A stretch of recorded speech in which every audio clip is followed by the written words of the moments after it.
서로가 서로에게 소중한 이유는 그 사람의 엄청 대단한 특별한 점 때문이 아니라 서로에게 드린 그 시간 때문에 서로가 특별해진다는 거. 전 이 문장이 너무 좋았어요. 너의 장미꽃을 그토록 소중하게 만드는 건 그 꽃을 위해 네가 소비한 그 시간 때문이다.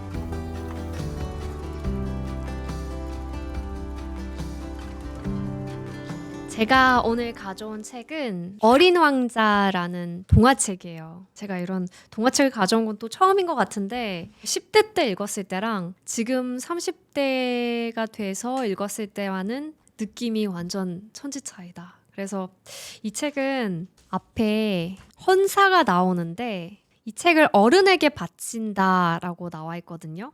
이 사랑과 이별에 대한 철학을 이해하기에는 어린이들에겐 좀 어려운 책이다. 이 겉 포장은 너무나 쉬운 동화스러운 책이지만 그 안에 담겨있는 메시지가 되게 깊더라고요. 근데 이 책은 아까 말씀드린 것처럼 사랑과 이별에 대한 경험이 녹아있는 책이거든요. 그런 이야기를 들려주는 존재가 여우예요. 그 여우가 들려주는 관계에 대한 이야기가 너무 감동적입니다. 그 부분을 제가 좀 읽어드릴게요. 어린 왕자가 원래 본인이 살던 별이 있었어요. 근데 그 별에 장미꽃 한 송이가 있었는데 어린 왕자가 그 장미꽃에게 지극정성을 다해요. 막 물도 주고 바람막이도 설치해주고 뭐 불평불만도 다 들어주고 그러다가 그 별을 떠나서 지구에 왔는데 그 지구에 있는 장미 정원에 들어서게 된 거예요. 근데 거기에는 자기 별에 있었던 그 장미꽃과 똑같이 생긴 장미꽃들이 한 5천 송이 있는 거죠. 그래서 어린 왕자가 너무 충격을 받아요. 나는 내 장미꽃이 유일무이한 존재인 줄 알았는데 이 장미꽃들을 보니까 내가 그동안 이렇게 애정을 줬던 존재가 너무 평범해 보이는 거죠. 그러니까 우리가 사랑을 할 때 콩깍지가 씌인다고 하잖아요. 근데 그 콩깍지가 씌인 상태에서는 상대방이 너무 특별해 보인단 말이에요. 근데 어느 순간 단점들이 보이기 시작하면서 되게 평범하게 느껴지는 순간이 있을 수도 있잖아요. 어린 왕자도 그런 순간이 찾아왔던 거죠. 그 시기에 딱 여우가 나타나요. 여우가 나타나서 길들여 달라고 얘기를 하거든요. 그러면서 이제 여기서 제일 중요한 이야기가 시작이 되는 거죠. 어린 왕자가 길들인다는 게 뭐냐 그거를 이제 물어봐요. 여우가 대답을 해줍니다. 길들인다는 거는 관계를 만든다는 뜻이야. 넌 아직은 나에겐 수많은 다른 소년들과 다를 바 없는 한 소년에 지나지 않아. 그래서 난 너를 필요로 하지 않고 너도 날 필요로 하지 않지. 난 너에겐 수많은 다른 여우와 똑같은 한 마리 여우에 지나지 않아. 하지만 네가 나를 길들인다면 난 너에게 이 세상에 오직 하나밖에 없는 존재가 될 거야. 그러니까 어떤 애착 관계를 만들기 전에는 의미 없는 존재일 수 있는데 우리가 서로를 길들이면서 서로에게 의미를 부여한다면 그 다음부터는 서로가 이 세상에 하나밖에 없는 특별한 존재가 된다는 걸 알려준 거죠. 그러면서 계속해서 여우가 길들이면 뭐가 좋은지 얘기를 해줘요. 내 생활은 단조롭단다. 그래서 난 좀 심심해. 하지만 네가 나를 길들인다면 내 생활은 환히 밝아질 거야. 다른 모든 발자국 소리와 구별되는 발자국 소리를 나는 알게 되겠지. 다른 발자국 소리들은 나를 땅 밑으로 기어 들어가게 만들 테지만 너의 발자국 소리는 땅 밑 굴에서 나를 밖으로 불러낼 거야. 연애를 하게 되면, 사랑을 하게 되면 단조로웠던 심심했던 일상에 변화가 생긴다는 거죠. 막 그런 얘기 하잖아요. 사랑에 빠지기 시작하면은 갑자기 사람이 표정이 밝아진다고. 똑같이 그냥 일하러 나왔는데 너 무슨 좋은 일 있냐? 막 이렇게 물어보는 사람이 있을 정도로 얼굴에 형광등이 탁 켜지는 듯한 그런 경험들을 아마 해보신 분들이 많이 있을 것 같아요. 그래서 여우가 계속 설명을 해요. 저기 밀밭이 보이지? 나는 빵을 먹지 않아. 밀은 내게 아무 소용도 없는 거야. 밀밭은 내게 아무것도 생각나게 하지 않아. 그건 서글픈 일이지. 근데 너는 금빛 머리칼을 가졌잖아. 그러니 네가 나를 길들인다면 밀은 금빛이니까 나에게 너를 생각나게 할 거거든. 그럼 난 밀밭 사이를 지나가는 바람 소리를 사랑하게 될 거야.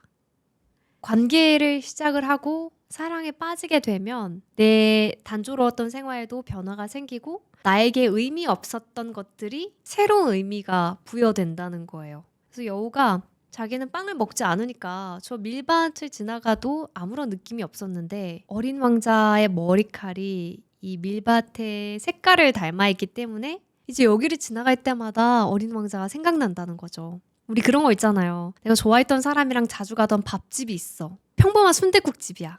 근데 만약에 데이트할 때마다 그 순댓국집을 자주 갔어. 그럼 다른 사람들이 보기에는 그냥 평범한 순댓국집인데 나한테는 그곳이 너무 특별한 추억의 장소가 되는 거잖아요. 그리고 거기를 나중에 지나가게 되더라도 계속 그 추억이 생각이 나겠죠. 그래서 여우에게는 밀밭이 그런 역할을 했던 것 같아요. 누군가를 생각나게 하는. 그래서 어린 왕자가 여우에게 그럼 길들인다는 거 참 좋은 건데 그거 도대체 어떻게 하는 거야? 라고 질문을 합니다. 여우가 참을성이 있어야 해. 우선 내게서 좀 떨어져서 이렇게 풀숲에 앉아 있어. 난 너를 곁눈질해 볼 거야. 넌 아무 말도 하지 마. 말은 오해의 근원이지. 날마다 넌 조금씩 더 가까이 다가앉을 수 있게 될 거야. 이 부분도 되게 중요한 포인트인 것 같아요. 우리가 누군가를 좋아하게 됐을 때 내 감정만 앞세우면서 상대방이 부담스러워할 수 있는데 갑자기 직진을 하게 되는 경우가 있잖아요. 근데 상대방은 아직 마음의 준비가 안 됐고 너가 어떤 사람인지도 잘 모르는데 자꾸 막 나를 따라다니고 좋아한다고 표현한다면 오히려 더 멀어지게 만들 수 있단 말이죠. 그 여우가 참을성이 있어야 된다고 해요. 매일 조금씩만 가까이 다가와 앉으라는 거죠. 한 번에 갑자기 붙어 있으려고 하지 말고. 그리고 계속 얘기를 해요. 언제나 같은 시각에 오는 게 더 좋을 거야. 이를테면 네가 오후 4시에 온다면 난 3시부터 행복해지기 시작할 거야.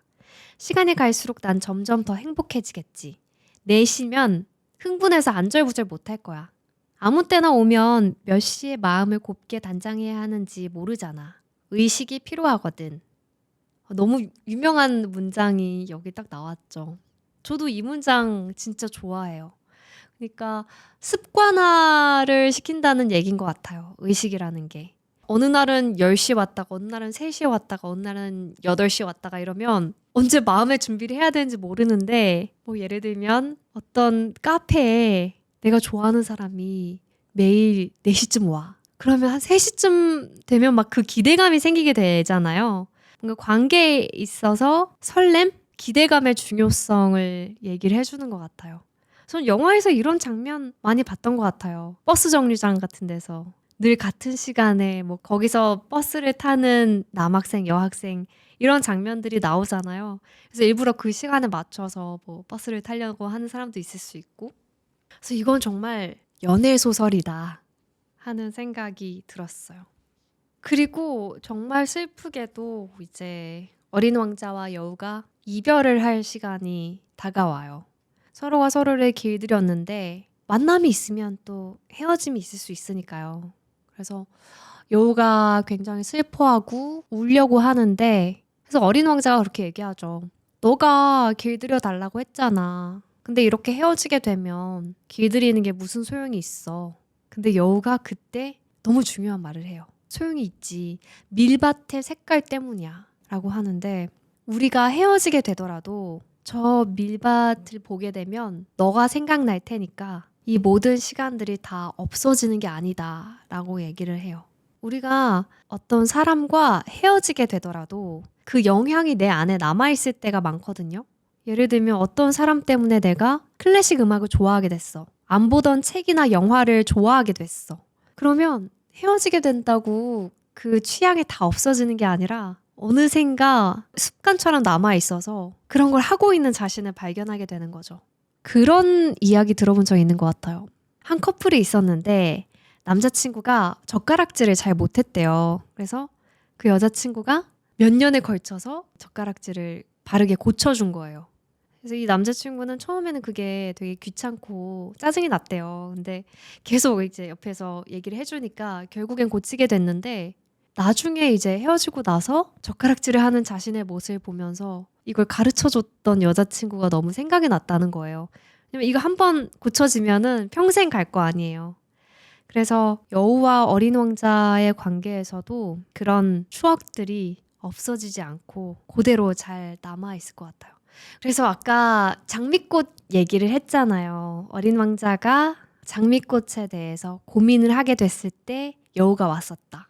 그때 여우가 인생의 비밀을 알려준다고 하거든요. 내 비밀은 이런 거야. 그건 아주 단순하지. 오로지 마음으로만 보아야 잘 보인다는 거야.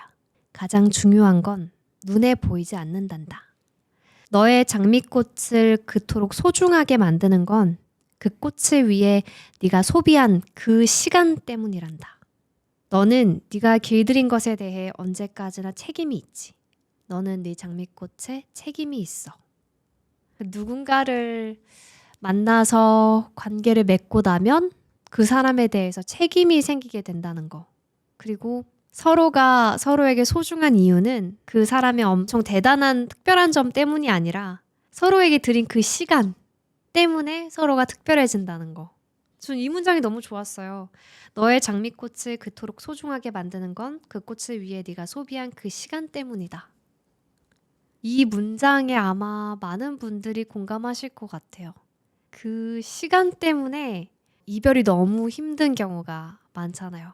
서로가 함께 보낸 그 시간만큼 추억도 더 많이 쌓이고 정도 깊어지고 그래서 더 소중하게 느껴지는 것 같아요. 그래서 여우는 어린 왕자에게 이렇게 사랑과 이별, 관계에 대해서 가르쳐 줍니다. 그래서 어린 왕자도 여우 덕분에 한층 더 성숙해졌을 거고 아마 이 동화책을 다시 읽는 어른들도 지나온 사랑과 이별을 반추하게 되는 계기가 되지 않을까 싶어요. 그래서 이 책이 어렸을 때 읽었을 때와 어른이 되어 읽었을 때 너무 달라지는 것 같아요. 왜냐면 그 사이에 나의 인생 경험치들이 쌓였으니까 더 공감할 수 있는 문장들이 많아지는 거죠. 그리고 이 책을 읽다 보면요. 어른으로서 살아온 게 좀 부끄러워지는 때가 많더라고요. 이 책에 보면 다양한 군상의 어른들이 나와요. 계속 명령만 내리는 왕이 나오고요. 굉장히 권위적인 어른인 거죠. 그리고 막 자신을 찬양하라고 하는 허영심 많은 어른도 나오고요. 주정뱅이도 나와요. 근데 그 주정뱅이의 말이 참 재밌거든요. 뭘 하고 있어요? 술을 마시지. 왜 술을 마셔요? 잊기 위해서지. 뭘 잊기 위해서요? 부끄럽다는 걸 잊기 위해서지. 뭐가 부끄럽다는 건데요? 술을 마시는 게 부끄러워. 본인이 술을 마시고 있다는 게 부끄러워서 그 사실을 잊기 위해서 계속 술을 마신다는 거예요. 이 순한 논리가 너무 우스꽝스러웠고 그래서 어린 왕자가 어른들은 참 이상하군 하면서 그 별을 떠납니다. 근데 그 뒤에 나오는 사업가도 비슷해요. 이 사업가는 계속 숫자를 세거든요. 5억 162만 2731 이러면서 계속 숫자를 세는데 그래서 어린 왕자가 뭐가 5억 어쩌고라는 거예요? 그랬더니 자기는 별을 세고 있다고 얘기해요. 그래서 그 별을 세서 뭘 하는데요? 별을 소유할 수 있지. 별을 소유하면 뭐가 좋은데요? 부자가 되는 거지. 부자가 되면 뭐가 좋은데요? 또 다른 별을 살 수 있잖아. 그래서 어린 왕자가 이 사람도 그 주정뱅이처럼 말하고 있군. 어른들은 참 이상해 하면서 또 이 별을 떠납니다. 그러니까 어린 왕자가 보기에는 이 세상을 살아가는 어른들이 너무 이상한 거예요. 그리고 중요한 게 뭔지 모르니까 자꾸 설명을 해줘야 되고 어른들의 수준에 맞추기 위해서 재미없는 말들을 늘어놓아야 되고 이렇게 어린 왕자가 우스꽝스럽다고 얘기하는 어른들을 보면서 혹시 나도 저 어른들 중에 한 명이 아닐까? 나도 저렇게 숫자만 세면서 살고 있진 않나? 어디로 가는지도 모른 채 오른쪽 왼쪽 왼쪽 오른쪽 제자리만 계속 맴돌고 있는 게 아닌가? 이런 반성을 계속 하게 되는 거예요. 제가 이 책을 다시 읽게 된 계기가 있었는데 작년 7월에 공연을 하나 보러 갔었어요. 관객분들한테 이렇게 종이를 하나씩 나눠줬거든요. 여기에 적혀있던 문장들이 너무 저한테 와닿는 거예요. 제가 한번 읽어드릴게요. 사람들은 자신이 있는 곳에서는 결코 만족하지 않는단다. 모두 급행 열차를 타지만 자기가 도대체 무얼 찾아가는지도 모르고 있어. 모두들 막 허둥대면서 결국은 제자리만 맴돌고 있는 거야. 이게 너무 제 얘기 같은 거예요. 그러니까 항상 치열하게 살아오긴 했지만 도대체 뭘 위해서 그렇게 치열하게 살아왔지? 뭘 위해서 그렇게 열심히 살아왔지? 하는 고민이 들던 시기였던 것 같고, 그래서 이 문장들이 더 저한테 되게 와닿았는데, 이 문장들이 나온 책이 바로 어린 왕자였더라고요. 이 책에서 왼쪽에서 오른쪽으로 가는 사람들, 그 오른쪽에서 다시 왼쪽으로 가는 사람들이 나오는데, 결국 바쁘게 움직이지만 제자리를 맴돌고 있는 거란 말이에요. 그러니까 어른들은 본인이 굉장히 바쁘게 막 산다고 생각해. 근데 어린아이들이 보기엔 그냥 계속 제자리를 맴돌고 있다는 거죠. 그리고 이 책에서 그런 우스꽝스러운 어른들을 버섯이라고 표현하거든요. 버섯이야! 이렇게 얘기를 해요, 어린 왕자가. 그런 어른들은 버섯이야. 근데 그 비유도 너무 웃긴 거예요. 여기서 이렇게 나와요. 시뻘건 얼굴의 신사가 살고 있는 별을 알아. 그는 꽃향기라고는 맡아본 적이 없어. 별을 바라본 적도 없고 아무도 사랑해본 일도 없고 오로지 계산만 하면서 살아왔어. 그래서 하루 종일 아저씨처럼 나는 중대한 일을 하는 사람이야. 중대한 일을 하는 사람이야 라고 되풀이하면서 교만으로 가득 차 있어. 하지만 그건 사람이 아니야. 버섯이지. 뭐라고? 버섯이라니까? 아, 그리고 여기 숫자만 좋아하는 어른 이게 나와요. 어른들은 숫자를 좋아한다. 새로 사귄 친구 이야기를 할 때면 그들은 가장 중요한 걸 물어보는 적이 없다. 그 애 몇 살이니? 아버지 수입은 얼마야? 라고 묻는다. 그의 목소리는 어떻지? 나비를 수집하니? 이런 말을 절대로 하지 않는다. 만약 어른들에게 창가에는 제라늄 화분이 있고 지붕에는 비둘기가 있는 장밋빛 벽돌집을 보았어요 라고 말하면 어른들은 그 집이 어떤 집인지 상상하지 못한다. 어른들에게는 10억짜리 집을 보았어요 라고 말해야 한다. 그러면 그들은 야 근사하겠구나 라고 소리친다. 하지만 인생을 이해하는 우리는 숫자 같은 것은 아랑곳하지 않는다. 어린이들은 이런 어른들의 모습이 되게 유치해 보인다는 거죠.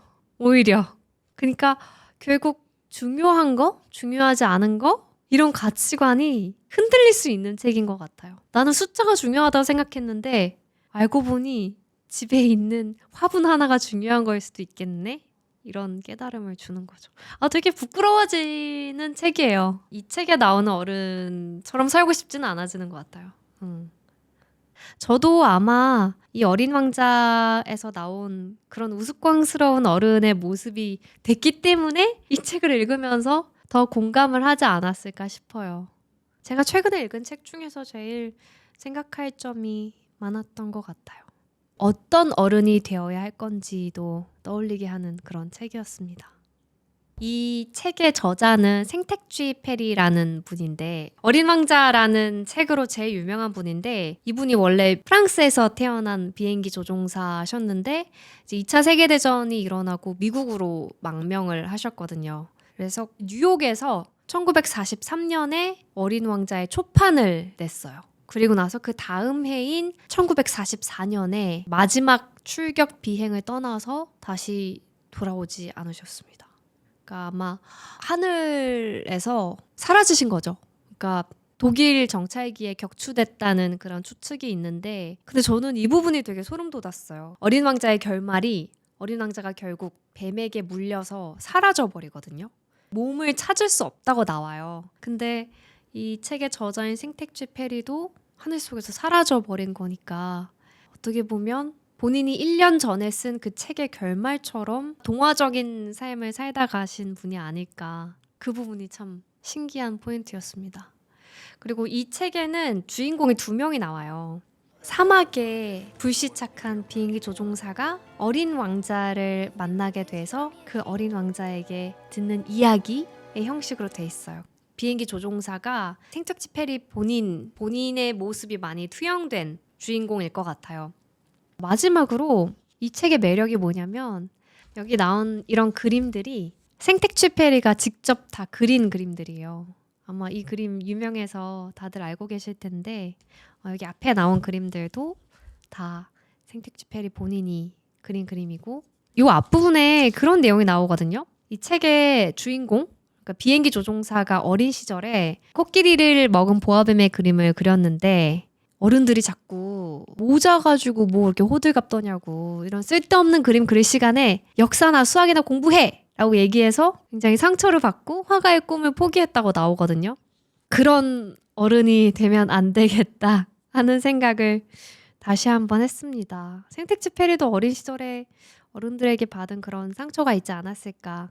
근데 이런 글들을 쓰신 걸 보면 생텍쥐페리는 하늘 속에서 사라지는 그 순간까지 어린아이의 순수함을 간직하려고 노력하셨던 분이었을 것 같아요. 저도 이분의 인생이 더 궁금해져서 다른 책들도 한번 찾아보려고 합니다.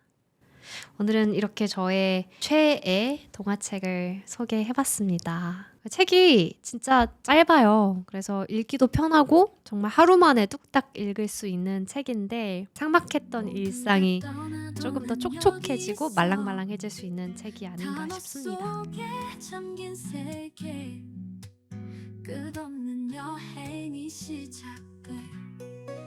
나는 책을 읽는 인간